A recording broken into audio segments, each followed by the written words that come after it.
बात ऐसी थी कि एक बार तिरुचि से, श्रीरंगम से रामानुजाचार्य जी वेंकट पर्वत पर वेंकटाधीश भगवान तिरुपति जी का दर्शन करने के लिए गए। तो जैसे ही दर्शन करने के लिए गए, रामानुजाचार्य जी को देख करके तिरुपति बालाजी मंद मंद मुस्काने लगे। तो रामानुजाचार्य जी बोले, आप क्यों मुस्कुरा रहे हैं? बोले, एक बात बताइए, ध्यान से सुनिएगा सब। क्या बताएं? बोले कि हम अवतार लेकर के इतना कुछ नहीं कर पाते, हम अवतार लेकर के भी इतने मानवों का कल्याण नहीं कर पाते, आप आचार्य बन के इतने लोगों का कल्याण कैसे कर देते हैं? अरे बात तो सुनो, ताली पहले बजाते हो। प्रश्न कर रहे हैं ठाकुर जी कि हम अवतार लेकर के इतने जीवों का उद्धार नहीं कर पाते और आप आचार्य बनकर के इतने जीवों का कल्याण कैसे कर देते हो? ऐसा क्या है आपके पास? तो रामानुजाचार्य जी विनोद में बोले,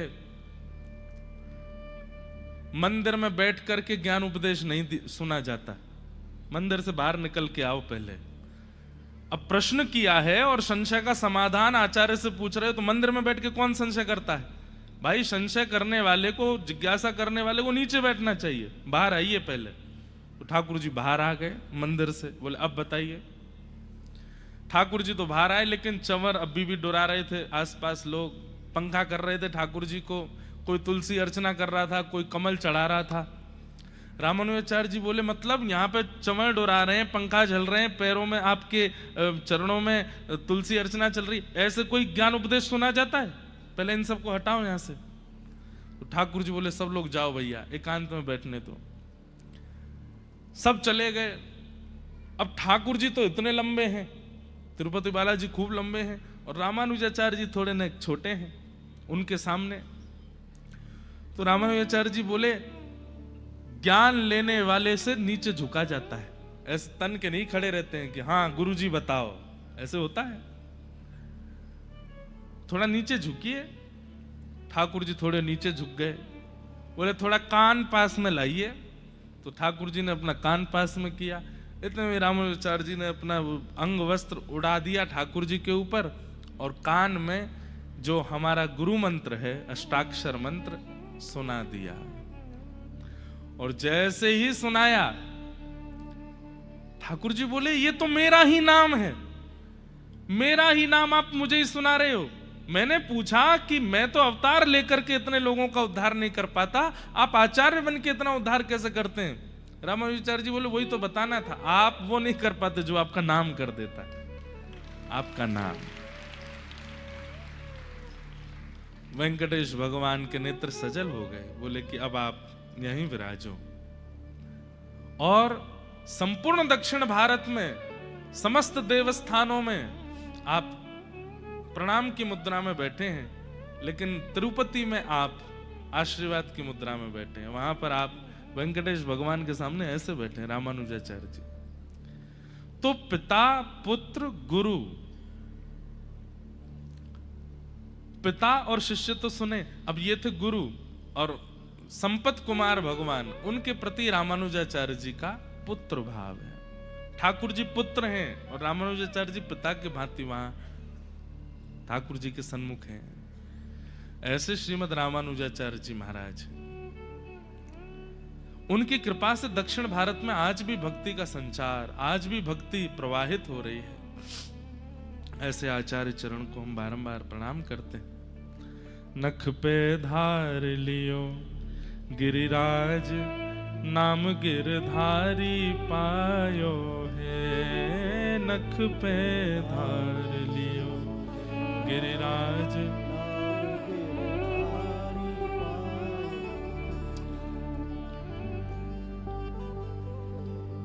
गोवर्धने धृते शैला, आसाराद् रक्षिते व्रजे। गोलोकादा व्रजत कृष्णम, सुरभि सक्र एव च।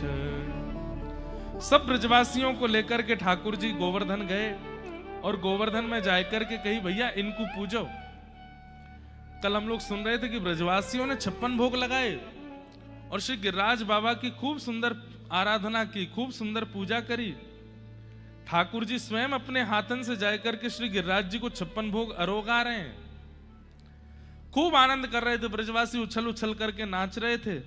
लेकिन तभी नारद जी महाराज वहां आए और 56 भोग की कुछ सामग्रियों में से लेकर के गए और इंद्र को जाकर के पवाने लगे। इंद्र ने कही, भैया कहां से लाए हो इतना सब? नारद जी ने बताई, बोले आपकी पूजा बंद हो गई है, अब ब्रजमंडल में आपकी पूजा बंद हो गई है, गिरिराज जी की पूजा शुरू हो गई, तो उसी के 56 भोग हमें मिले तो हमने कि आपको भी खिलाते चलें।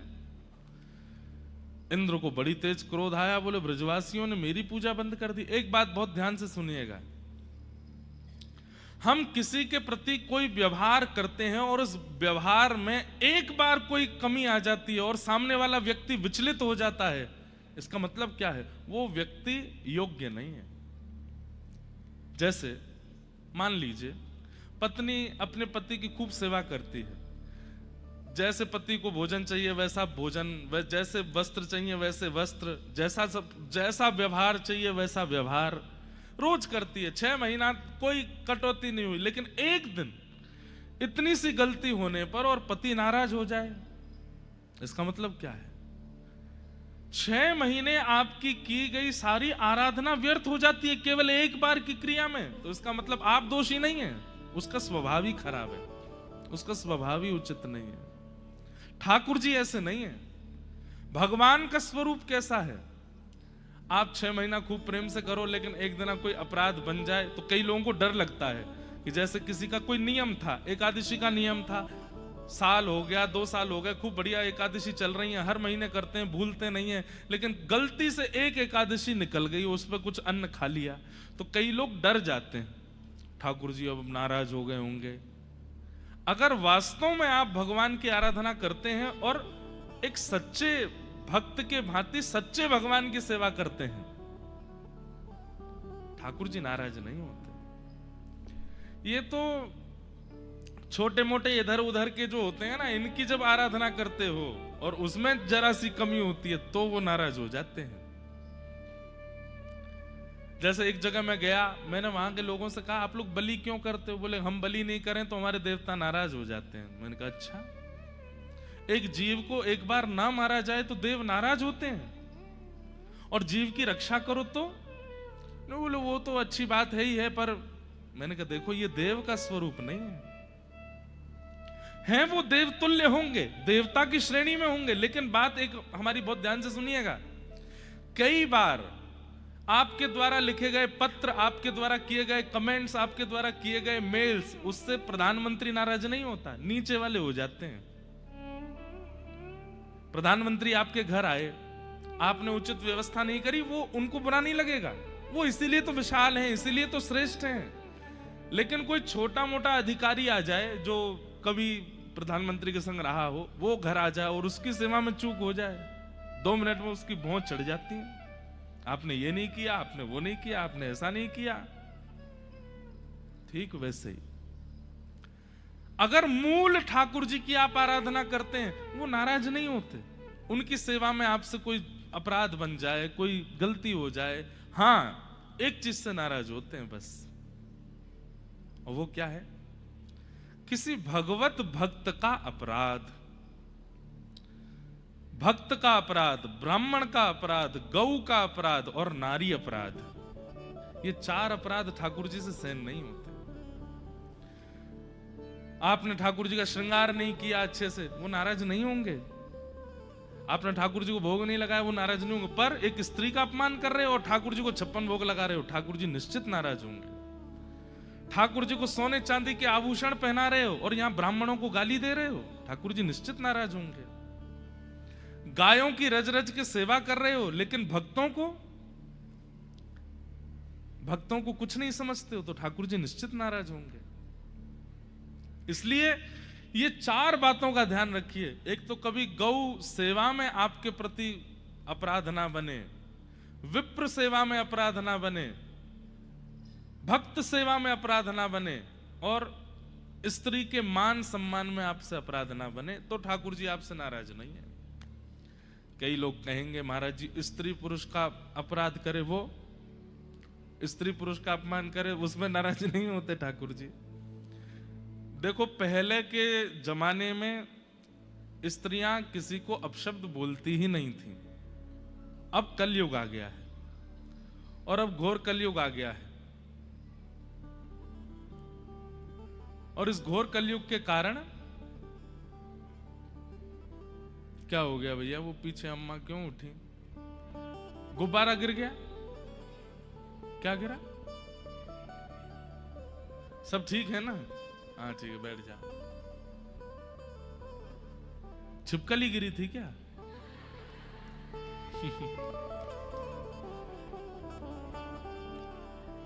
बोलो वृंदावन बिहारी लाल। हम क्या बात कह रहे थे? प्राचीन भारत में माताएं अपशब्द बोलती ही नहीं थी, माताएं कभी बुरा बोलती ही नहीं थी, माताएं कभी मारती पीटती नहीं थी, माताएं काट के बक्सा में नहीं धर देती थी। अब तो आए दिन सुनने में आ जाता है, हर 2-3-4 महीना में कुछ हो गया,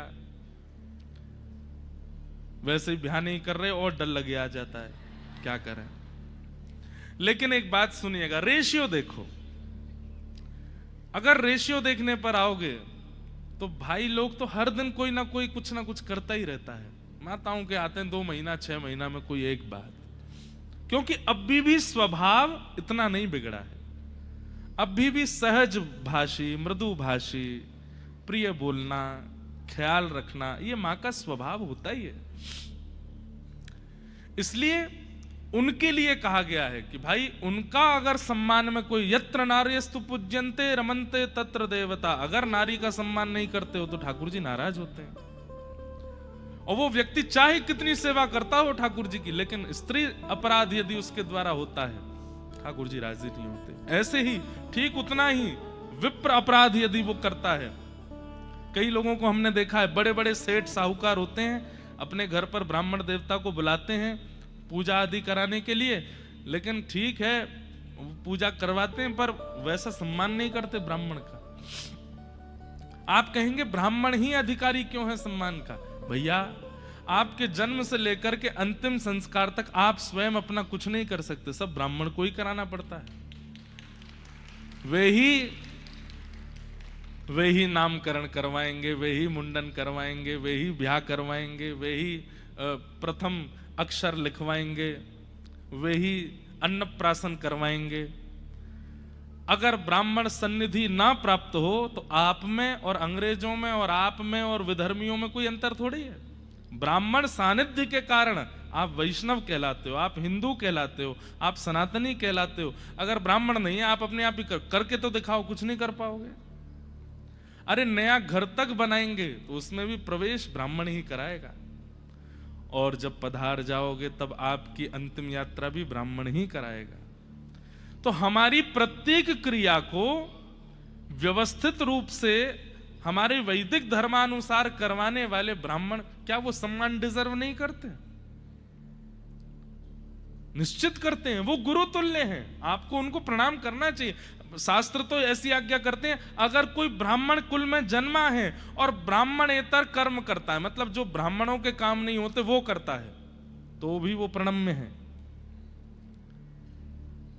दक्षिण भारत की राम कथा में तो ऐसा तक सुनने में आता है कि महादेव की आराधना जब कर रहे थे रामेश्वरम भगवान की, तो रावण ही आया था पूजा कराने के लिए, क्योंकि है तो ब्राह्मण, भले ही राक्षसत्व में है।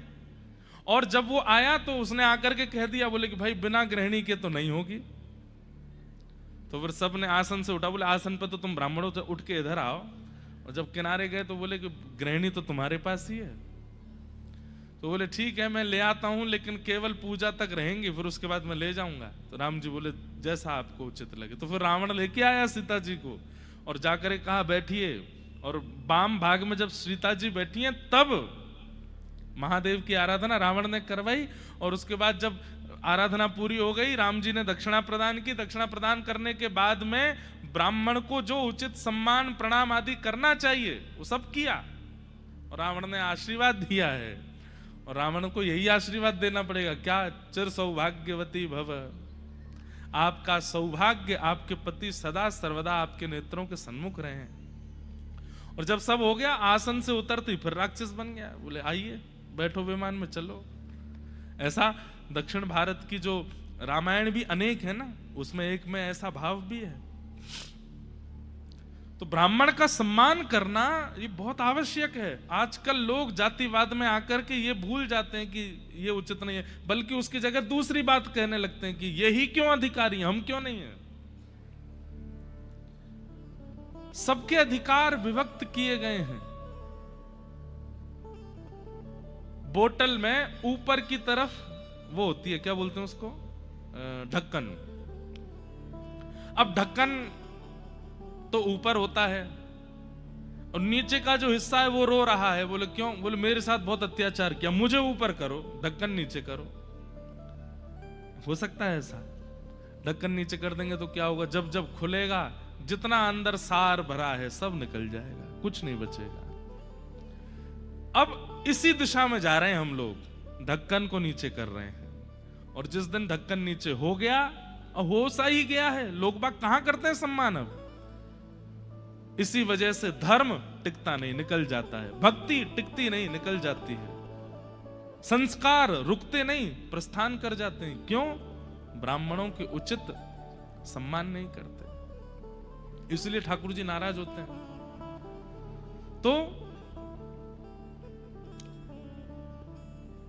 स्त्रियों का सम्मान कीजिए, ब्राह्मणों का सम्मान कीजिए, गौ का सम्मान कीजिए और भक्तों का सम्मान। इन चारों में अगर आपसे चूक हो गई तो ठाकुर जी नाराज हो जाते हैं।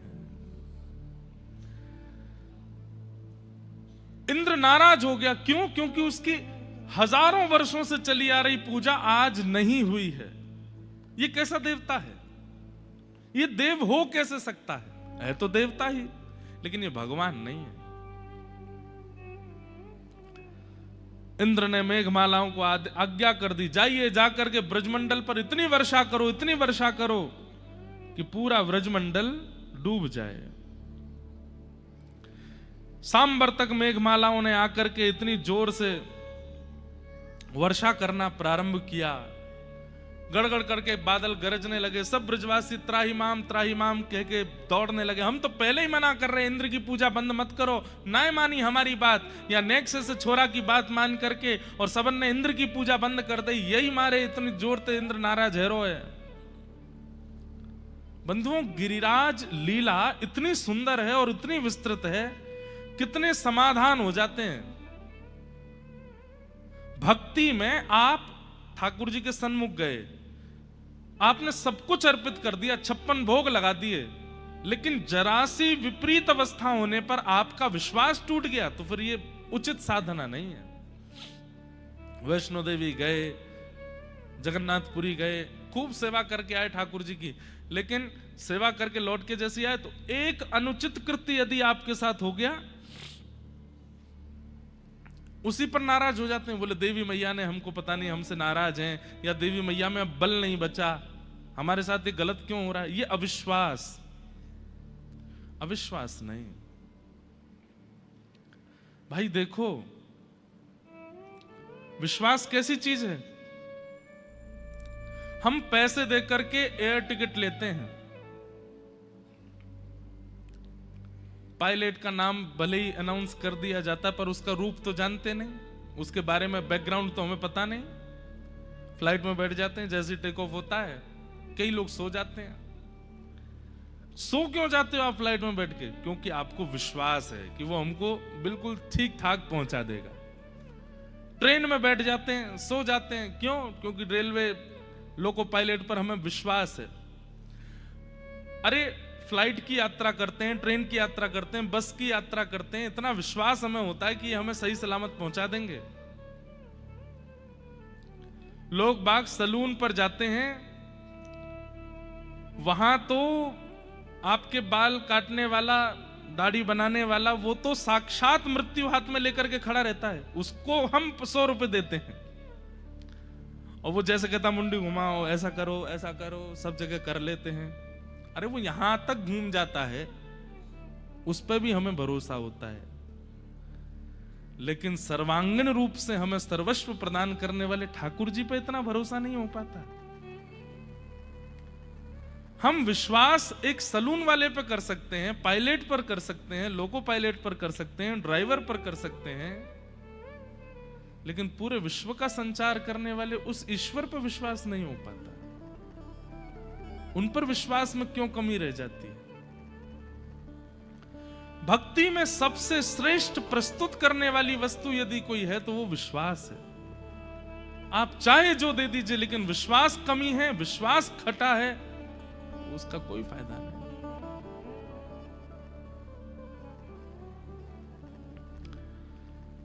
सब ब्रजवासियों के अंदर अविश्वास जैसे ही प्रकट हुआ, दौड़ने लगे, भागने लगे। ठाकुर जी बोले ये तो गलत है रो, ये ब्रजवासी इतने जल्दी अविश्वास क्यों कर रहे हैं? तब ठाकुर जी ने मन में विचार किया कि इनके चित्त में जब तक व्रजमंडल है और जब तक ब्रजवासी होते रहेंगे तब तक विश्वास चित्त में धारण हो, उसके लिए अब मुझे कुछ करना पड़ेगा। आहा, गोवर्धने धृते शैला। इतने में ही ठाकुर जी ने श्री गिरिराज जी को प्रणाम किया और गिरिराज जी को प्रणाम करके अपनी दोनों भुजाओं से जैसे ही अधर किया तो गिरिराज जी कहते हैं ठाकुर जी ने ऐसे उठाए हैं। शुकाचार्य जी वर्णन करते हैं, शब्दों का वर्णन ऐसा करते हैं कि ठाकुर जी ने गिरिराज जी ऐसे उठाए जैसे कोई छोटा बालक पुष्प को उठा लेता है। बिल्कुल जोर नहीं लगा ठाकुर जी को, तुरंत यूं उठाए, भीतर पहुंचे और बिल्कुल मध्यस्थ में जाकर के अपने बाम हस्त की कन्नी उंगली के नख पर ठाकुर जी ने श्री गिरिराज जी को धारण कर लिया। बोलो गोवर्धन नाथ की जय। सब ब्रजवासी दौड़ रहे हैं। अच्छा, एक अद्भुत बात, गिरिराज जी कितने बड़े हैं? 7 कोस, एक कोस में 3 किलोमीटर, 21 किलोमीटर के हैं गिरिराज जी। और 21 किलोमीटर के गिरिराज जी के नीचे कितने ब्रजवासी हैं? बोले 84 कोस के ब्रजवासी। 84 कोस के ब्रजवासी गिरिराज जी के नीचे आकर के खड़े हो गए। और केवल ब्रजवासी नहीं है, ब्रजवासी हैं, गैया हैं, बछियां हैं, बछड़ा हैं, बैलगाड़ी हैं। तो सोचो कैसे खड़े हैं सब। बोले बिल्कुल ऐसे एक से एक लग करके खड़े हैं, चारों तरफ बिल्कुल जैसे आप लोग बैठे हैं ऐसे चारों तरफ सब लाखों की तादाद में ब्रजवासी खड़े हैं। और एक शिला के ऊपर ठाकुर जी ऐसे उंगली पर धारण करके गिरिराज जी को ठाड़े हैं। 7 बरस के ठाकुर जी ने 7 कोस लंबे चौड़े गिरिराज पर्वत को अपने बाम हस्त की कन्नी उंगली के नख पर 7 दिन 7 रात्रि तक धारण किया। सब देखते रह गए। अरे ब्रजवासीन की तो पूछो कहा, आकाश में देवता भी देख रहे हैं। जैसे ही ठाकुर जी ने गिरिराज जी उठाए, ब्रजवासी दौड़े, अपनी अपनी छड़ी ने लेकर के नीचे लगाए ले। ठाकुर जी बोले जे कहा कर रहे हो भैया? अरे लाला, इतना लंबा चौड़ा गिरिराज पर्वत है, तेरी उंगली थक जाएगी, हमारे अपनी छड़ी लगा रहे हैं। ठाकुर जी कह रहे जे नेक नेक सी बांस की छड़ी इन पर टिक जाएगा गिरिराज जी? इतने मधुमंगल बोले हम बे, हमारी छड़ी तो फिर भी मजबूत है, तेरी नेक सी उंगली पर टिक जाएगा जी? ठाकुर जी बोले वास्तव में तो मैं नहीं उठाए रखे गिरिराज जी, तुम लोग काय को छड़ी लगा रहे हो, नीचे कर लो। लाला ऐसी बात है? बोले हम बे। तो बोले एक काम कर, तू उंगली हटा, पता चल जाएगी कौन पर टिक रहो गिरिराज। हम बे अपने आप पे तो जय जय समझे, जब देखो यूं उंगली लगा खड़ो जैसे यही की उंगली पर टिक रहे हो। ठाकुर जी बोले हम बे जे मेरी उंगली पे टिक रहे हैं। तू लाला नीचे कर ले उंगली, ज्यादा इतरावे मत है, यूं ऐसे खड़ो है को जैसे भगवान है, नीचे कर ले, हम संभाल लेंगे। ठाकुर जी बोले देख ले भैया संभाल लियो? बोले हाँ संभाल लेंगे। ठाकुर जी बोले नंद बाबा यशोदा मैया कहाँ है? बोले हम यहाँ। तुम सबरे बाहर को चले जाओ क्योंकि जिगिरवे बाहर हो, कम से कम मैया बाबा तो बचे। ब्रजवासी सब बोले बोले लाला देख तू इतरावे मत, तू अपनी उंगली हटा ले, हमने अपनी छड़ी लगा रखी है। और एक आध छड़ी नहीं है, लाखों ब्रजवासी अपनी अपनी मोटी मोटी छड़ी न लेके खड़े हैं। बंधु, पुराने जो उस समय के लोग थे उनकी धरोहर क्या थी? माताओं की धरोहर मटके, चूल्हा, बनाने वाली सामग्री के पात्र, और भाई लोगों की धरोहर क्या है? कंठ में पहनने वाले कंठा, हाथन के कड़ूला, पाम के कड़ूला और छड़ी। इसके बिना तो निकलते ही नहीं, तो छड़ी तो सबके पास है, सब ने लगा रखी है। ठाकुर जी बोले तो संभालो भैया, मैं हटाऊं अपनी उंगली। जैसे ही ठाकुर जी ने उंगली नीचे करी है, इतने तो चट चट चट चट इधर ते सबन की छड़ी टूटने लगी, गड़गड़ करके गिरिराज जी नीचे आने लगे। ब्रजवासी बोले लाला संभाल संभाल संभाल संभाल, बचाइयो। ठाकुर जी ने फिरते उंगली लगाई ली, बोले हटा के दिखाऊं? सब ब्रजवासी बोले लाला हमारी ऐसी मोटी मोटी छड़ी टूट गई, जे सांची में तेरी उंगली पे टिक रहे हैं गिरिराज जी। अब तो सब टकटकी लगा के ठाकुर जी की उंगली देख रहे हैं। ठाकुर जी बोले हम नहीं उठा रखे हैं। लाला तेने कैसे उठाए लिए इतने बड़े गिरिराज जी? ठाकुर जी बोले हम जय जय हैं, या मारे उठाए लिए। बचपन ते कहतो आयो हूं, मैया ते कही, गोपीन ते कही, बाबा ते कही, ग्वालान ते कही, तुम सबन ते कही मैंने कि मैं जय जय हूं, कोई न मानी मेरी बात। ब्रजवासी सब बोले तेने ऐसो कहा कियो जो तू जय जय? ऐसो कियो कहा तेने? लाला तू आज बताए दे। बोले सब तुम्हारे सामने कर रहा हूं, फिर ना मानो। बोले कहा क्यों? बता। मैंने पूतना मारी, मैंने अघासुर मारो, बकासुर मारो, धेनुकासुर मारो, अरिष्टासुर मारो, तृणावर्त मारो, सक्टासुर मारो, कालिया नाग भगा दियो जमुना जीते, और आज गिरिराज जी उठा लिए। कोई सामान्य बालक कर सके ऐसो? जय जय तो कर सके। अब तो मान लो। ए चल मधुमंगल सीधा प्रणाम कर, जय जय हम। सब बोले लाला बस बस बस है गई, और कछु गिनवानो। तो फिर तुम ही बताओ जे सबरे कैसे मर गए? बोले लाला देख, हमारे ब्रज में ऐसे कोई ना आ सके, बहुत तप करना पड़े तब जाके ब्रज में प्रवेश मिले, और कोई बिना तपस्या के अगर ब्रज में आ जावे तो ब्रज में तप ना होवे के कारण वो व्यक्ति अपने निर्तप हैवे के कारण अपने आप ही मर जाए। अब जबरदस्ती की बात कर रहे हैं ब्रजवासी। क्या कह रहे हैं? बोले हमारे ब्रज में आवे के काजे बहुत तप करना पड़े, और ये पूतना, अघासुर, बकासुर आदि इनने कोई न तप ना कियो, बिना तप के ब्रज में घुसेंगे तो जो बच्चे कुछ पुण्य वो छीण है जाएंगे, तो फिर मरना ही पड़ेगा। अब गलती जे है गई, वो जब मर रहे वह समय तू सामने खड़ो, और मरे मरायन में हाथ धर के तेने कह दी मैंने मारे हैं। ठाकुर जी बोले अभी उंगली व्यस्त है, नहीं तो वास्तव में तुम सबन के हाथ जोड़ के दंडवत करूं मैं। कैसो तर्क निकाल के लाए हो? लेकिन ठाकुर जी ये बात सुनकर के उनके नेत्र सजल हो गए। ठाकुर जी बोले कितनों प्रेम करें ये ब्रजवासी, इनके सामने में। अभी आगे कथा आती है कि एक बार क्या हुआ कि श्री नंद बाबा असमय में नदी स्नान करने चले गए, तो असमय में नदी स्नान करने से देवता नाराज हो जाते हैं। तो असमय में नदी स्नान करने चले गए तो गंधर्व जन इनको पकड़ करके ले गए, और नंद बाबा ने डुबकी लगाई, निकल के बाहर ही नहीं आए, घंटों है गए। सब ब्रजवासी ढूंढने लगे नंद बाबा कहां गए कहां गए कहां गए। तब ठाकुर जी आए, ठाकुर जी ने एक गोता लगाया भीतर, और जैसे ही गए तो पता चल गई ठाकुर जी को कि देवगण ले गए उनको, असमय में स्नान कर रहे थे। तो जैसे ही ठाकुर जी पहुंचे देवलोक, सब देवता नतमस्तक हो गए, जय हो ठाकुर जी। बोले मेरे पिताजी को कौन लेके आया? और गलती हो गई भगवान, लाओ इधर लाओ। नंद बाबा आए, नंद बाबा की उंगली पकड़ के ठाकुर जी उनको वापस ब्रज लेकर के आए। तो जैसे ही नंद बाबा वापस आए तो बाकी सब तो थोड़ा थोड़ा उनको भूल गया था क्या हुआ था क्या नहीं, पर बोले मुझे इतना याद है कि जैसे ही लाला वहां आयो, बड़े बड़े देवता, ऐसे लंबे चौड़े देवता, उनके 4-4 हाथ थे, ऐसे मुकुट पहन रखे सबन ने, और जैसे ही लाला आयो सबरे याकू प्रणाम करने लगे, मैंने अपनी आंखन ते देखो।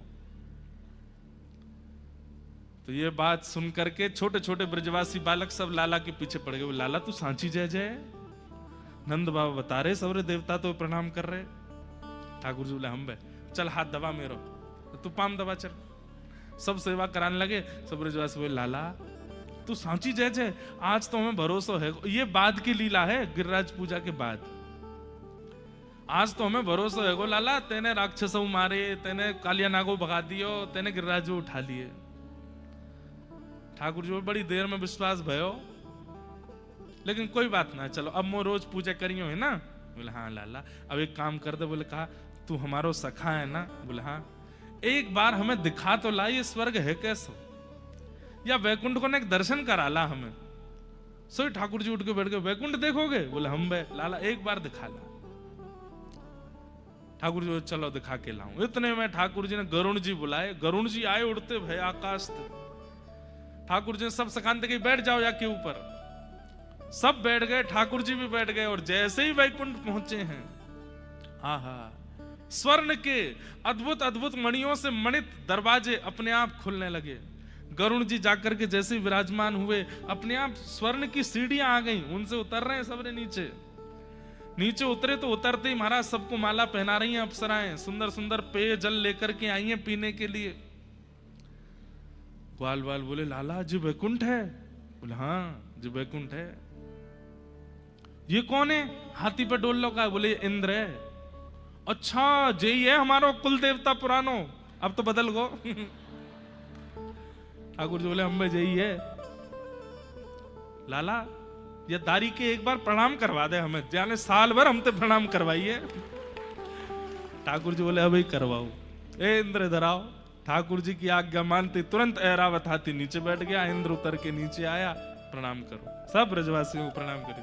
लंबे अब आवा आयो, अब ने चैन मिलो, इतने 56 भोग पाए आने हमते। लाला जी 4 मुंह वारो कौन डोलो? बोले जो ब्रह्मा है, पूरी दुनिया यही ने बनाई। मधुमंगल बोला लाला ने क्या बुलाइयो? बोले काय को याने मोकू कारो काय को बनाया और मेरो विचित्र काय को बनाया, या तो ने शिकायत कर। सब ब्रजवासी इतना आनंद कर रहे हैं। इतने में ही श्री वैकुंठ के मंदिर में साक्षात नारायण विराजमान है। 4 भुजा वाले ठाकुर जी शंख चक्र गदा पद्म लेकर के बैठे हैं। और नारायण और कृष्ण अलग थोड़े हैं, कहीं है। ब्रजवासी बोले लाला जे कौन है भीतर बैठो का कारो कारो सो? बोले ये वैकुंठ के भगवान नारायण है। बोले अच्छा लाला यार एक पास तो देखे। बोले चलो भीतर।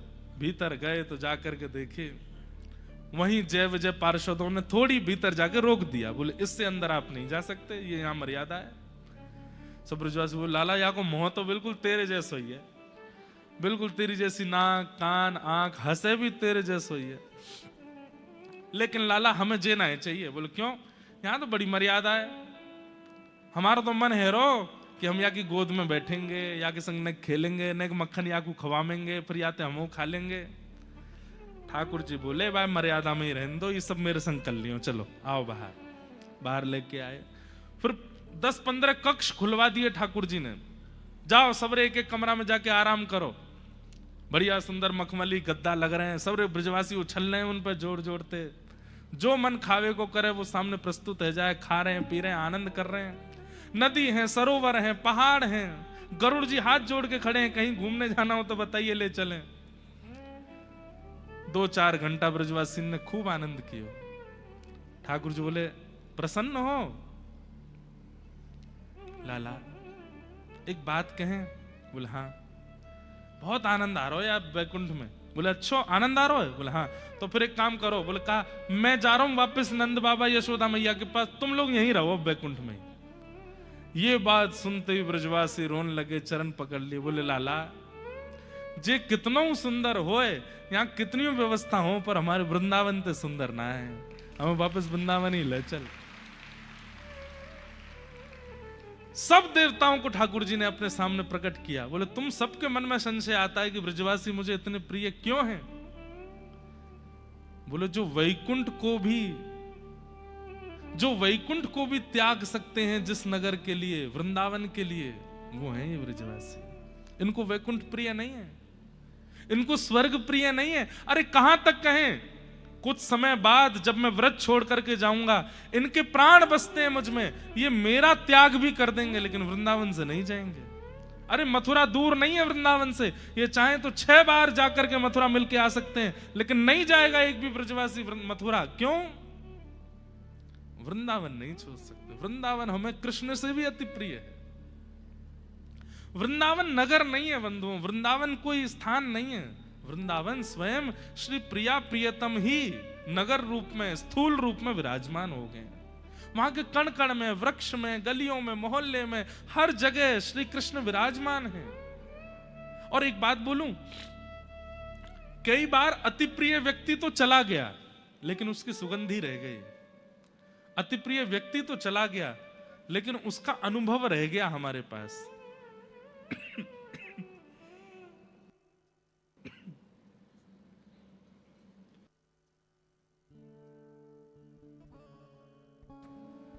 कई बार ऐसा होता है,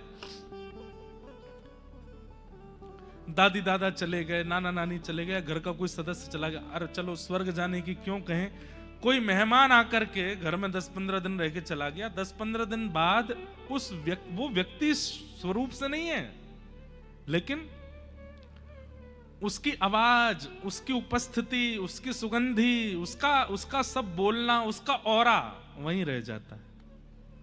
पर 2-3 दिन बाद फिर गायब होने लगता है। लेकिन वृंदावन आज तक श्री कृष्ण से अभिसिंचित है। आज भी श्री कृष्ण वहां की गलियों में, आज भी वहां के कण कण में, आज भी वहां के जनमानस के चित्त में श्री ठाकुर जी विराज रहे हैं। ये ब्रजवासी ब्रज नहीं छोड़ेंगे। गोपियां कहती हैं, जयति तेधिकम जन्मना व्रज श्रयतंदिरा सस्वदत्र। हे कन्हैया, तुम हमें बहुत प्रिय हो, लेकिन तुम हमें क्यों प्रिय हो? ते जन्मना व्रजम अधिकम जयति, क्योंकि तुम व्रज में जन्मे हो। और ये तुम्हारे लिए भी है, तुम भगवान हो, परमात्मा हो, लेकिन व्रज के अलावा कहीं और जन्म हुआ होता ना तो इतना प्रेम तुमको नहीं मिलता। भैया सच्ची हृदय पर रख करके बात बताना। श्री कृष्ण वृंदावन वाले हैं इसीलिए अति प्रिय हैं। अगर श्री कृष्ण भाग्यनगर वाले होते इतने बढ़िया नहीं लग रहे होते। श्री कृष्ण बंबई वाले होते इतने अच्छे नहीं लग रहे होते। श्री कृष्ण कलकत्ता वाले होते कैसे होते? पान खा के दोनों तरफ रसगुल्ला की मटकी लेकर के घूम रहे हैं। श्री कृष्ण वृंदावन के हैं, व्रज के हैं, इसलिए अति प्रिय हैं। वही बात गोपी गीत में गोपियां कहती हैं कि आपका स्वरूप तो पूजनीय है ही, लेकिन क्योंकि आप वृंदावन में जन्मे हो इसलिए वह स्वरूप पूजनीय के साथ साथ प्रेमी भी हो गया है, क्योंकि आप व्रज में जन्मे। ते जन्मना व्रजम अधिकम जयति। तो ब्रजवासियों को व्रज बहुत प्रिय है। सब ब्रजवासी कहने लगे, वो लाला तने इतना बड़ा गिरिराज पर्वत उठाए लियो। ठाकुर जी बोले, अरे भैया मैं तो आनंद ले रहा हूं, मैं जय जय फैजय ना हूं। तो फिर तेने कैसे उठाए? कछु माखन को बल बढ़ो, कछु गोपन करी सहाय।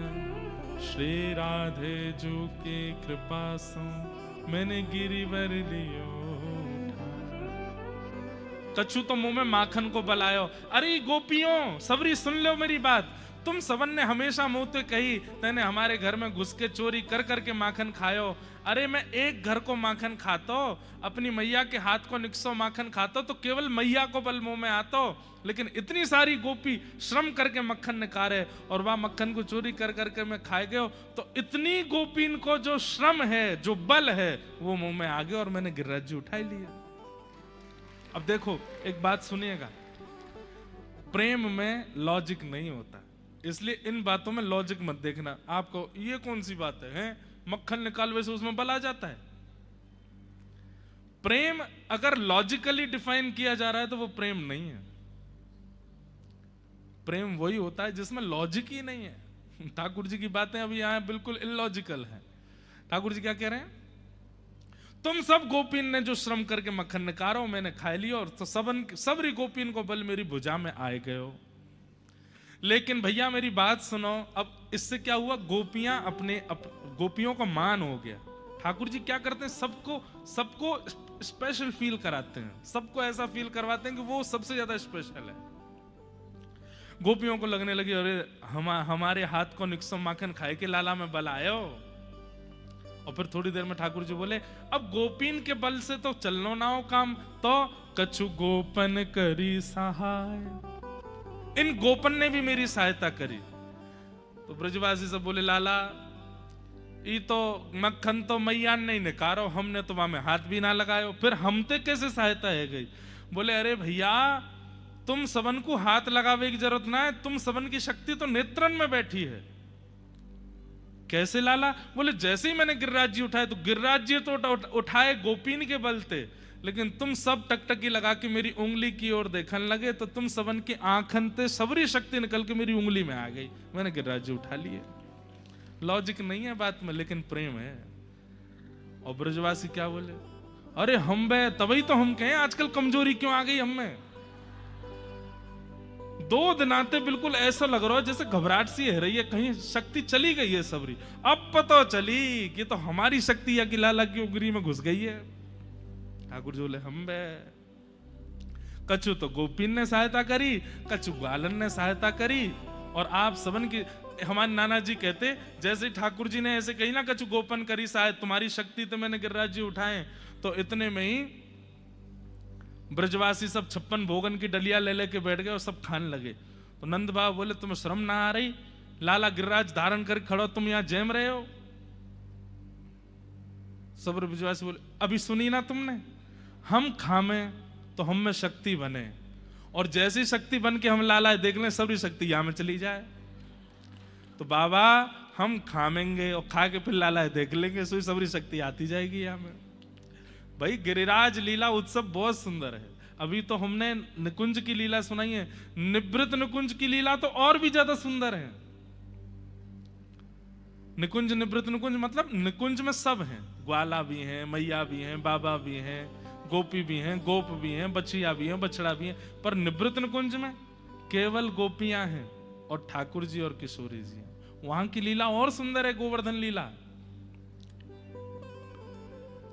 और श्री राधे जू की कृपा सो मैंने गिरिवर लियो उठा। बोले अरे लाला राधा रानी ने कौन सी कृपा करी?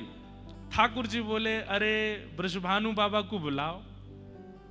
इतने में किशोरी जी के पिताजी वृषभानु बाबा आए तो ठाकुर जी कह रहे हैं आपकी लाली को नामकरण कौन ने कियो?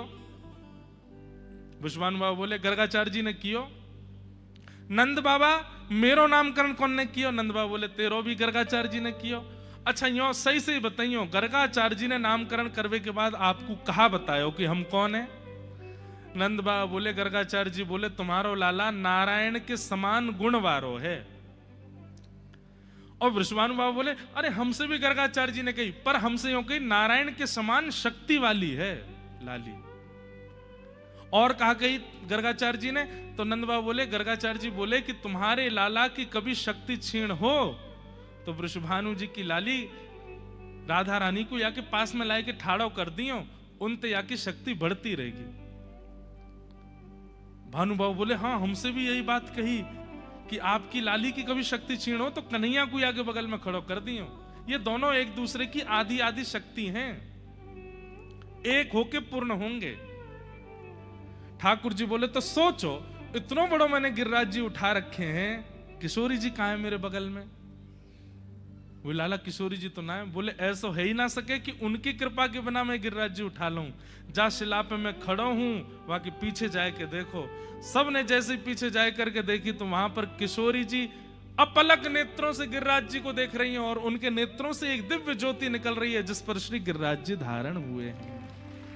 श्री राधे जू की कृपा सो मैंने गिरिवर लियो उठा।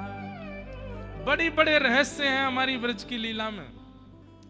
किशोर ठाकुर जी तो फिर भी उंगली पे धारण कर रहे हैं, किशोरी जी ने तो दृष्टि पे धारण कर लिए गिरिराज जी। सोचो कितनी बलवान है।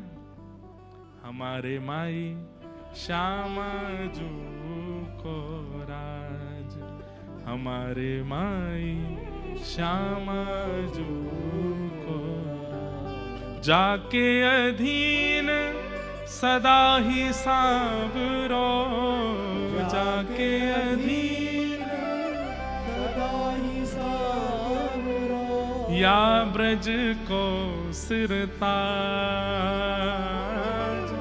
या ब्रज को सिरताज, हमारे माई श्यामा जू को राज, हमारे माई श्यामा जू को राज। ऐसी हमारी किशोरी जी। इस प्रकार 7 दिन 7 रात्रि तक ठाकुर जी ने गिरिराज जी धारण किए, और 7 दिन बाद जब वर्षा बंद है गई, ठाकुर जी ने गिरिराज जी नीचे पधरा दिए, और सब ब्रजवासी कंधा पे लेकर के लालाकू, और वहां सब गोपियां किशोरी जी को उत्सव मना रही हैं, यहाँ ठाकुर जी को उत्सव मना रहे हैं, सब ब्रजवासी आनंद कर रहे हैं। फिर गर्ग संहिता में कथा आती है कि ब्रजवासी ने मीटिंग करी, और मीटिंग करके कही कि भैया इन दोनों छोरी छोरान को ब्याह करो। और तब श्री किशोरी जी को लाल जी के साथ में विवाह हुआ ब्रजलीला। ब्रह्मा जी आकर के विवाह करा के गए भांडीर वन में, लेकिन ये अप्रकट लीला है, इसको प्रकट नहीं किया, ये केवल रसिक जनों तक सीमित है। ये बात कई लोग कहते हैं कि महाराज जी सारी लीलाएं प्रकट क्यों नहीं करते, हमारे यहां कई लीलाओं को गोपनीय क्यों रखा गया। भैया केवल हमारी लीलाएं नहीं, हर जगह सब कुछ ना कुछ गोपनीय रखा जाता है। अब छोरा छोरी को ब्याह हो गए, लड़का की कई कमियां गोपनीय रखते हैं, लड़के वाले यही सोचते रहते ये पता नहीं चल जाए एक बार ब्याह हो जाए ऐसी लड़की वाले भी गोपनीय रखते हैं कि कहीं पता ना चल जाए, ब्याह हो जाए पहले। चलो ये तो रहे विवाह संबंध की बातें, बहुत जगह ऐसा होता है। अब डॉक्टर होते हैं, वो चिकित्सक होते हैं, सबकी चिकित्सा करते हैं, पर कई बातें ऐसी हैं वो मरीज को नहीं बता सकते, उनको गोपनीय रखनी पड़ती हैं। गोपनीय जो रखी जाती हैं बातें, उन्हीं के कारण कई बार कार्य सफल होते हैं। अगर वो बता दिए जाएं तो कार्य की सफलता नहीं होगी। ऐसे ही श्री प्रिया प्रियतम की नित्य विहार लीला, उसको ज्यादा प्रकाशित नहीं किया जाता है। क्यों? क्योंकि हम आप सब लोग कलयुगी जीव हैं, और कलयुग में हम जो जो दृश्य देखते हैं ना, पिक्चरों में, सीरियल्स में, फोन्स में, हमारे मन में श्री प्रिया प्रियतम युगल विहार में वही छवियां बनेंगी और उससे दोष आएगा। इसलिए ठाकुर जी की कई नित्य लीलाओं को प्रकट नहीं किया गया, उनको गोपनीय रखा गया, उनको रहस्यात्मक रखा गया है। इस प्रकार ठाकुर जी की मधुर लीला हुई। इंद्र ने आकर के भगवान से क्षमा मांगी, भगवान की आकर के स्तुति गाई। पिता गुरुस्त्वम जगताम धीशो दुरत्ययः काल उपात्त दंड हिताय स्वेच्छा तनुभी समीहसे मानम विधुन्वन जगदीश मानिना। भगवान ने इंद्र को क्षमा कर दिया। एकादशी व्रत की कथा सुनाई गई। बंधुओं, अगर आप वैष्णव हो, भक्त हो, तो आपके अंदर 3 निष्ठाएं होनी चाहिए। पहली, नाम निष्ठा। एक दिन भी आपका व्यतीत नहीं होना चाहिए किसी भी नाम को जपे बगैर। कोई भी नाम जपिए, महामंत्र जपो, हरे कृष्ण कृष्ण कृष्ण हरे हरे। युगल मंत्र जपो, राधे कृष्ण कृष्ण कृष्ण राधे राधे। या फिर एक ही नाम जप लो, श्री राधा श्री राधा श्री राधा, श्री कृष्ण श्री कृष्ण, जो प्रिय लगे। हम तो ये कहते हैं वृंदावन जपा करो, वृंदावन वृंदावन वृंदावन वृंदावन। क्यों?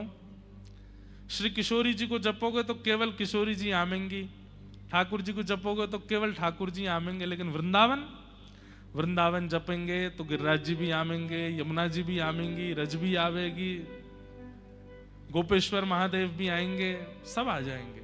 इसलिए वृंदावन जपो। पहली नाम निष्ठा।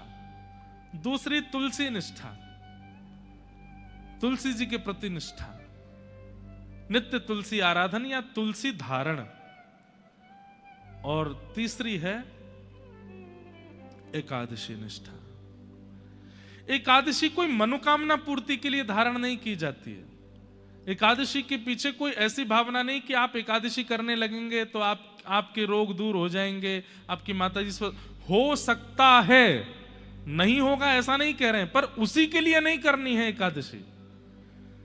एकादशी से यह लाभ भी हो सकता है कि आपके बड़े से बड़े रोग, बड़ी से बड़ी यात्राएं, बड़े से बड़े जीवन में आने वाले कष्ट, विपत्ति, आपदाएं भी दूर हो जाएं। एकादशी का वो बल तो है।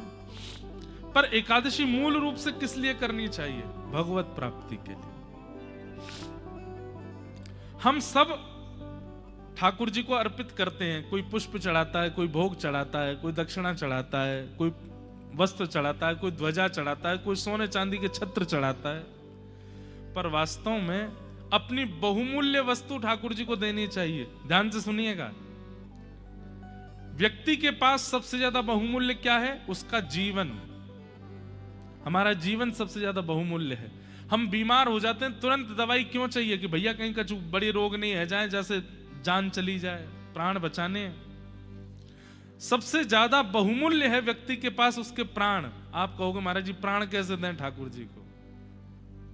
सुनो, हमारे प्राण बसते हैं अन्न में। हम जितना अन्न सेवन करते हैं उतनी हमारी आयु घटती है। अगर आप रोज सुबह शाम, जो व्यक्ति 3 से ज्यादा बार भोजन करता होगा, अन्न खाता होगा, फल खावे, फ्रूट्स खावे, वो बात अलग है, लेकिन 3 से ज्यादा बार भोजन करता होगा, मान लीजिए 4 बार करता है, 5 बार करता है, अन्न सेवन करता है, 6-6, 7-7 बार अन्न सेवन यदि दिन में करता है, तो वो व्यक्ति बहुत जल्दी भगवत धाम जाने वाला है। उसके प्राण बचने वाले नहीं है। अब वो भले ही रोग से जाएंगे, भले ही मोटापे से जाएंगे, भले ही कोलेस्ट्रॉल से जाएंगे, भले ही शुगर से जाएंगे, भले ही बीपी से कैसे भी जाएंगे, लेकिन स्वल्प आहारी, जो बहुत अल्प भोजन करता है, अन्न की मात्रा कम प्रयोग में लेता है, ऐसे व्यक्ति की आयु लंबी होती है, दीर्घ होती है। इसीलिए हमारे यहां व्रत के नियम बनाए गए। जब हम एक दिन अन्न सेवन नहीं करते हैं तो एक दिन की आयु बढ़ जाती है। एक दिन आपने अन्न नहीं खाया तो मान लीजिए आपकी आयु थी 20 वर्ष, तो वो हो गई 20 वर्ष 1 दिन। बढ़ती है आयु अन्न न सेवन करने से। इसलिए एकादशी व्रत की अपनी एक महिमा है। हम ठाकुर जी के लिए जब अन्न सेवन नहीं करते एकादशी पर, तो एक दिन की आयु जो हमें प्राप्त हुई है वो ठाकुर जी को हम निवेदित कर देते हैं। ठाकुर जी आपके चरणों में अर्पित है। तो एक प्रकार से एकादशी करना, एकादशी व्रत में निष्ठा रखना, वो एक वैष्णव की सबसे बड़ी उपलब्धि है भगवत सेवा में। इसलिए करनी, ये 3 निष्ठाएं जीवन में धारण कीजिए: तुलसी निष्ठा, नाम निष्ठा और एकादशी निष्ठा। अब यहां से रास पंचाध्यायी का प्रसंग प्रारंभ हुआ।